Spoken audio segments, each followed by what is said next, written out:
بسم اللہ الرحمن الرحیم۔ السلام علیکم۔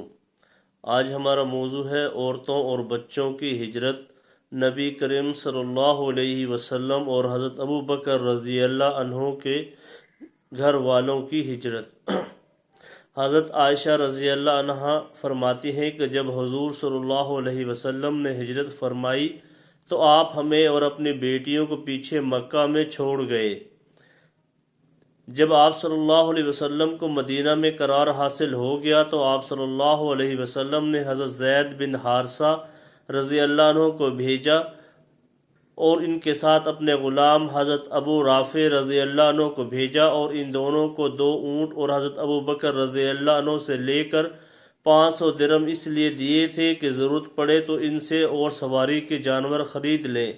اور ان دونوں کے ساتھ حضرت ابو بکر نے حضرت عبداللہ بن اریقط کو 2 یا 3 اونٹ دے کر بھیجا، اور حضرت عبداللہ بن ابو بکر رضی اللہ عنہما کو یہ خط لکھا کہ میری والدہ ام رومان رضی اللہ عنہا کو اور مجھے اور میری بہن حضرت اسماء رضی اللہ عنہا جو کہ حضرت زبیر رضی اللہ عنہ کی بیوی تھی، ان کو ان سواریوں پر بٹھا کر روانہ کر دے۔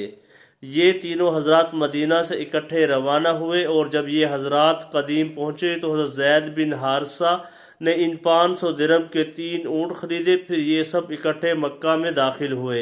ان کی حضرت طلحہ بن عبید اللہ رضی اللہ عنہ سے ملاقات ہوئی، وہ بھی ہجرت کرنا چاہتے تھے، چنانچہ یہ سب اکٹھے مکہ سے روانہ ہوئے۔ حضرت زید اور حضرت ابو رافع حضرت فاطمہ اور حضرت ام کلثوم اور حضرت سودہ بنت زمع رضی اللہ عنہما کو لے کر چلے، اور حضرت زید رضی اللہ عنہ نے حضرت ام ایمن اور حضرت اسامہ رضی اللہ عنہما کو بھی ایک اونٹ پر سوار کیا۔ جب ہم مقام بیدہ پہنچے تو میرا اونٹ بدک گیا، میں ہودج میں تھی اور میرے ساتھ میری والدہ بھی اس ہودج میں تھی۔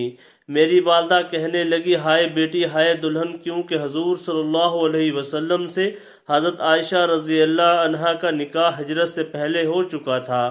آخر ہمارا اونٹ پکڑا گیا اور اس وقت وہ ہرشا گھاٹی پار کر چکا تھا۔ بہرحال اللہ تعالیٰ نے ہمیں بچا لیا۔ پھر ہم مدینہ پہنچ گئے۔ میں حضرت ابو بکر رضی اللہ عنہ کے ہاں اتری، اور حضور صلی اللہ علیہ وسلم کے گھر والے حضور صلی اللہ علیہ وسلم کے ہاں ٹھہرے۔ حضور اس وقت اپنی مسجد بنا رہے تھے اور مسجد کے ارد گرد گھر تعمیر فرما رہے تھے۔ پھر ان گھروں میں اپنے گھروں والوں کو ٹھہرایا۔ پھر چند دن ہم ٹھہرے رہے۔ آگے لمبی حدیث حضرت عائشہ رضی اللہ عنہ کی رخصتی کے بارے میں ذکر کی ہے۔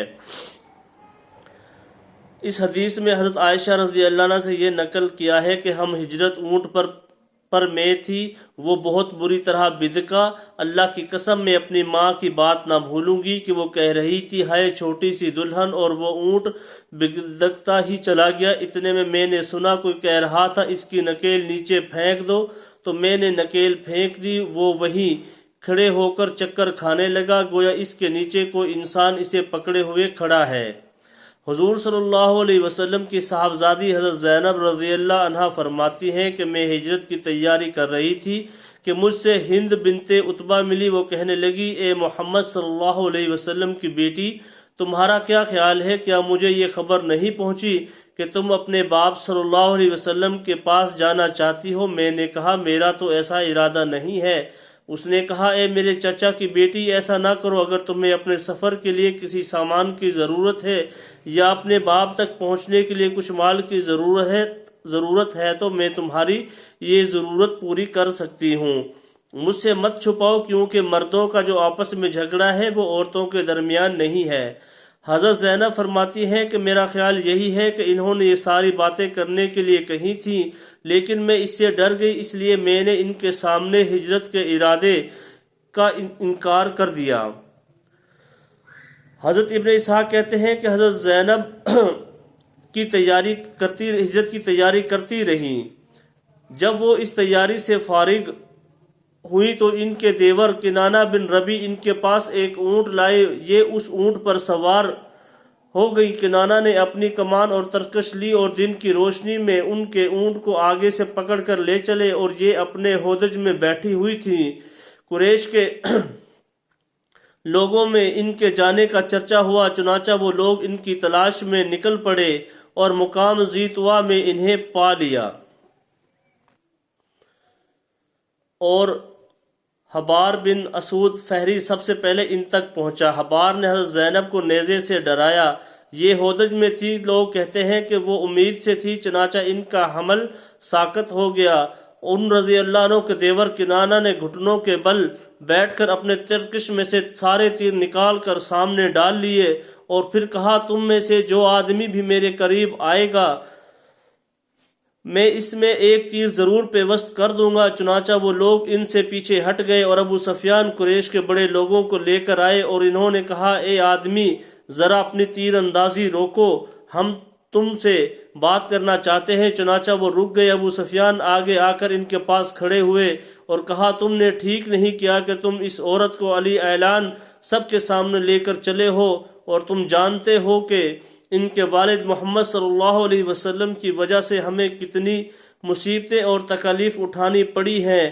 جب تم ان کی بیٹی کو علی اعلان تمام لوگوں کے سامنے ہمارے درمیان سے لے کر جاؤ گے تو لوگ یوں سمجھیں گے کہ یہ سب ہماری ذلت اور کمزوری کی وجہ سے ہوا ہے کہ ان کی بیٹی سب کے سامنے یوں چلی گئی ہے، اور میری زندگی کی قسم ہمیں ان کو ان کے باپ سے روکنے کی کوئی ضرورت نہیں ہے، اور نہ ہم ان سے کوئی بدلہ لینا چاہتے ہیں۔ اس لیے اب تو تم اس عورت کو واپس لے جاؤ، یہاں تک کہ جب یہ شور و شب ٹھنڈا پڑ جائے گا تو لوگ یوں کہنے لگیں کہ ہم نے ان کی بیٹی کو واپس کروایا ہے، تو پھر چپکے سے لے جانا اور اس کے باپ کے پاس پہنچا دینا۔ چنانچہ کنانہ نے ایسا ہی کیا۔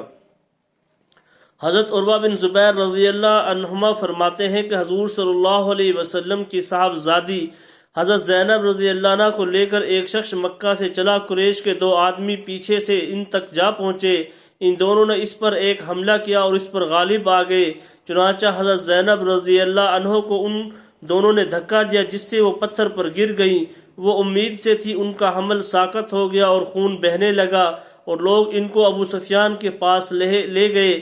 وہاں بنی ہاشم کی عورتیں حضرت زینب کی یہ خبر سن کر آئیں تو ابو سفیان نے ان عورتوں کے حوالے کیا۔ پھر اس کے کچھ عرصہ کے بعد یہ ہجرت کر کے مدینہ آئیں اور یہ مسلسل بیمار رہیں، یہاں تک کہ اس بیماری میں ان کا انتقال ہو گیا۔ سب مسلمان انہیں شہید سمجھتے تھے۔ نبی کرم صلی اللہ علیہ وسلم کی زوجہ محترمہ حضرت عائشہ رضی اللہ عنہ فرماتی ہیں کہ حضور صلی اللہ علیہ وسلم جب مکہ سے مدینہ تشریف لے آئے تو آپ کی صاحبزادی حضرت زینب رضی اللہ عنہ مکہ سے کنانہ یا ابن کنانہ کے ساتھ روانہ ہوئیں۔ مکہ والے ان کی تلاش میں نکل پڑے۔ چنانچہ حبار بن اسود ان تک پہنچ گیا اور اپنا نیزہ ان کے اونٹ کو مارتا رہا، یہاں تک کہ ان کو نیچے گرا دیا، جس سے ان کا حمل ساقط ہو گیا۔ انہوں نے صبر و تحمل سے کام لیا اور انہیں اٹھا کر لایا گیا۔ بنو ہاشم اور بنو امیہ کا ان کے بارے میں آپس میں جھگڑا ہو گیا۔ بنو امیہ کہتے تھے کہ ہم ان کے زیادہ حقدار ہیں کیونکہ وہ ان کے چچا زاد بھائی حضرت ابو العاص کے نکاح میں تھی۔ آخر یہ ہند بنت عتبہ بن ربیعہ کے پاس رہتی تھی اور ان سے کہا کرتی تھی کہ یہ سب تمہارے باپ یعنی حضور صلی اللہ علیہ وسلم کی وجہ سے ہوا ہے۔ حضور صلی اللہ علیہ وسلم نے حضرت زید بن حارثہ کو فرمایا، کیا تم مکہ جا کر زینب رضی اللہ عنہ کو لے نہیں آتے؟ انہوں نے کہا، ضرور یا رسول اللہ۔ آپ صلی اللہ علیہ وسلم نے فرمایا، تم میری انگوٹھی لو، یہ ان کو بطور نشانی دے دینا۔ حضرت زید مدینہ سے چل دیے اور حضرت زینب تک چپکے سے بات پہنچانے کی مختلف تدبیریں اختیار کرتے رہے۔ چنانچہ ان کی ایک چرواہے سے ملاقات ہوئی۔ اس سے پوچھا کہ تم کس کے چرواہے ہو؟ اس نے کہا، ابو العاص کا۔ حضرت زید نے پوچھا، یہ بکریاں کس کی ہیں؟ اس نے کہا، زینب بنت محمد صلی اللہ علیہ وسلم کی ہیں۔ حضرت زید اسے مانوس کرنے کے لیے کچھ دیر اس کے ساتھ چلتے رہے، پھر اس سے کہا، یہ ہو سکتا ہے کہ تم کو میں کوئی چیز دوں، وہ تم حضرت زینب رضی اللہ عنہ کو پہنچا دو اور اس کا کسی سے تذکرہ نہ کرو۔ اس نے کہا، ہاں۔ چنانچہ اسے وہ انگوٹھی دے دی جسے حضرت زینب نے پہچان لیا۔ انہوں نے چرواہے سے پوچھا، تمہیں یہ انگوٹھی کس نے دی؟ اس نے کہا، ایک آدمی نے۔ حضرت زینب نے کہا، اس آدمی کو تم نے کہاں چھوڑا؟ اس نے کہا، فلاں جگہ۔ پھر یہ حضرت زینب رضی اللہ عنہ خاموش ہو گئی۔ جب رات ہوئی تو چپکے سے زید کی طرف چل پڑی۔ جب یہ ان کے پاس پہنچی تو ان سے حضرت زید نے کہا، تم میرے آگے اونٹ پر سوار ہو جاؤ۔ انہوں نے کہا، تم میرے آگے سوار ہو جاؤ۔ چنانچہ آگے حضرت زید سوار ہوئے اور یہ ان کے پیچھے بیٹھی۔ اس وقت تک یہ پردہ فرض نہیں ہوا تھا اور مدینہ پہنچ گئی۔ حضور صلی اللہ علیہ وسلم ان کے بارے میں فرمایا کرتے تھے میری بیٹیوں میں یہ سب سے اچھی بیٹی ہے جسے میری وجہ سے بہت زیادہ تکلیف اٹھانی پڑی۔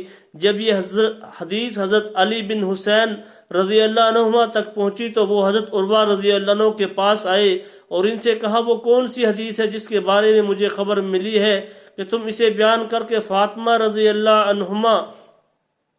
عنہا کا درجہ کم کر دیتے ہو؟ حضرت عروہ نے فرمایا اللہ کی قسم مجھے یہ بات بالکل پسند نہیں ہے کہ جو کچھ مشرق اور مغرب کے درمیان ہے وہ سب مجھے مل جائے اور میں اس کے بدلہ میں حضرت فاطمہ کا ذرا سا بھی درجہ کم کر دوں۔ بہرحال میں آج کے بعد یہ حدیث کبھی بیان نہیں کروں گا۔ جو کچھ پڑھا ہے اللہ تعالی ہم سب کو عمل کی توفیق عطا فرمائے۔ السلام علیکم۔